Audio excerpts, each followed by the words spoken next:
আর একদিন পরেই বাঙালির প্রাণের উৎসব বাংলা নববর্ষ পুরাতন বছরকে বিদায় দিয়ে নতুন বছরকে বরণ করে নিতে প্রস্তুত যশোরবাসী। বাংলাদেশে প্রথম এই শহর থেকে শুরু হয়েছিল বৈশাখী মঙ্গল শোভাযাত্রা। সবকিছু সফল করতে সাংস্কৃতিক অঙ্গনে চলছে শেষ মুহূর্তের মহড়া। এস এম ফরহাদের তথ্য ছবিতে প্রতিবেদন। যশোরে সাংস্কৃতিক অঙ্গনে বর্ষবরণের প্রস্তুতি চলছে এক মাস ধরে। ঐতিহ্যবাহী বৈশাখী শোভাযাত্রার প্রস্তুতিও প্রায় শেষ। চারুপিঠে ব্যস্ত সময় পার করছেন স্কুল কলেজের শিক্ষার্থীরা। তৈরি হচ্ছে মুখোশ পুতুল, নানান প্রতীকী শিল্পকর্ম। পাশাপাশি সাংস্কৃতিক সংগঠনগুলোতেও চলছে নাচ, গান, আবৃত্তি ও নাটকের মহড়া।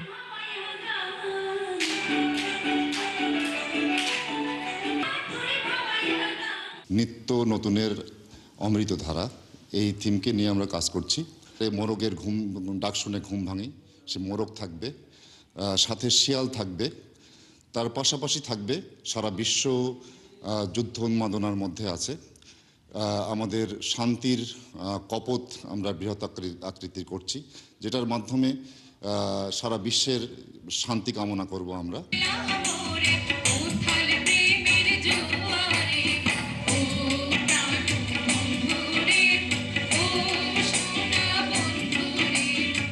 চারুপীঠ, বিবর্তন, উদীচী সহ বিভিন্ন সংগঠনের সাংস্কৃতিক অনুষ্ঠানের আয়োজন চলছে নতুন আঙ্গিকে। প্রায় 40টি সাংস্কৃতিক সংগঠন তারা নানান রকমের প্রস্তুতি নিচ্ছে। নাচ, গান, কবিতা, নাটকের মহড়া চলছে। এই বর্ষবরণকে কেন্দ্র করে আমাদের যে শোভাযাত্রা, সেই শোভাযাত্রার জন্য নানান রকমের উপকরণ আমাদের সাংস্কৃতিক সংগঠনগুলো তৈরি করছে। জেলা প্রশাসক জানিয়েছেন, উৎসবে নিরাপত্তা নিশ্চিতে পুলিশ সহ আইনশৃঙ্খলা বাহিনী থাকবে সতর্ক অবস্থানে। নিরাপত্তা প্রস্তুতি, আমাদের যে ট্রাফিক কনজেশন যাতে না হয় সেটার জন্য সমস্ত ব্যবস্থা নেওয়া হয়েছে। আর এছাড়াও ঐতিহ্যবাহী বাংলা খাবার যেটা, সেটা আমাদের বিভিন্ন প্রতিষ্ঠান যেমন হাসপাতাল, এতিমখানা, আমাদের জেলখানা, এইসব জায়গাতে হবে। তো সেই জায়গাতে আমাদের প্রস্তুতি নেওয়া হয়েছে। একই সাথে যশোর ক্লাবে প্রথমবারের মতো কিন্তু অনেকদিন পরে আমরা সেই আয়োজনটা করব। সব গ্লানি মুছে নতুন আশা ও উদ্দীপনায় বাংলা নববর্ষকে বরণ করতে প্রস্তুত যশোর। শাকিলা শম্পা, ৭১। বর্ষবরণে প্রস্তুত যশোর। বাংলাদেশে প্রথম এই শহর থেকে শুরু হয়েছিল বৈশাখী মঙ্গল শোভাযাত্রা। সেখানকার বৈশাখের প্রস্তুতির খবর জানাতে যুক্ত হচ্ছেন সহকর্মী এস এম ফরহাদ। ফরহাদ, যশোরে বৈশাখের শেষ মুহূর্তের প্রস্তুতি কেমন দেখছেন? ধন্যবাদ মনে।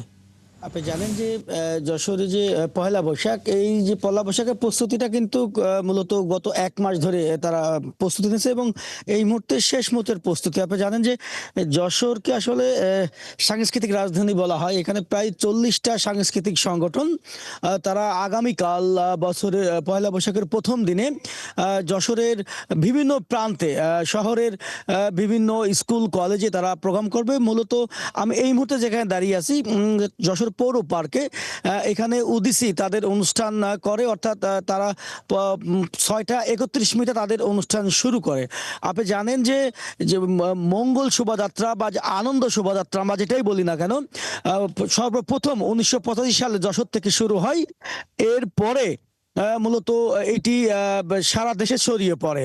অর্থাৎ সেই মঙ্গল শোভাযাত্রার ব্যাপক প্রস্তুতি নিয়েছে যশোরের চারুপীঠ। গত এক মাস যাবৎ চারুপীঠে যারা শিক্ষার্থী আছেন তারা কিন্তু বিভিন্ন উপকরণ, এই যে আনন্দ শোভাযাত্রার উপকরণ তারা তৈরি করেছে। বিশেষ করে আমরা এবারে দেখেছি যে বড় বড় মুখোশ, ভিতরে রয়েছে শিয়াল, মোরগ সহ বিভিন্ন উপকরণ, মুখোশ তৈরি করা হয়েছে। এবং এই যে আগামীকাল সকাল 8:30টায় যশোর টাউন হল ময়দান থেকে এই মঙ্গল শোভাযাত্রা বের করা হবে জেলা প্রশাসনের নেতৃত্বে। এই মঙ্গল শোভাযাত্রায় যশোরের সমস্ত সাংস্কৃতিক সংগঠন ছাড়াও সমস্ত রাজনৈতিক দলের যারা নেতৃবৃন্দ আছেন তারা কিন্তু এই মঙ্গল শোভাযাত্রায় থাকবেন। এবং এই মঙ্গল শোভাযাত্রায় কেন্দ্র করে যশোরের প্রশাসন তারা কিন্তু ব্যাপক প্রস্তুতি নিয়েছে। নিরাপত্তা ব্যবস্থা সহ কোন কোন সড়ক দিয়ে এই মঙ্গল শোভাযাত্রা বের হবে তার একটা প্রস্তুতি নিয়ে জানিয়েছেন। এবং সাংস্কৃতিক সংগঠনগুলো গত 1 মাস যাবত আমরা দেখেছি নাটক, গান, রিহার্সাল, কবিতারা রিহার্সাল দিয়েছেন। তো সবকিছু মিলেই আগামীকাল সকালে তারা যশোরবাসীকে নতুন করে তাদের যে গত 1 মাস যাবত যারা যে প্রস্তুতি সেটা তারা ফরহাদ, দেখাবেন।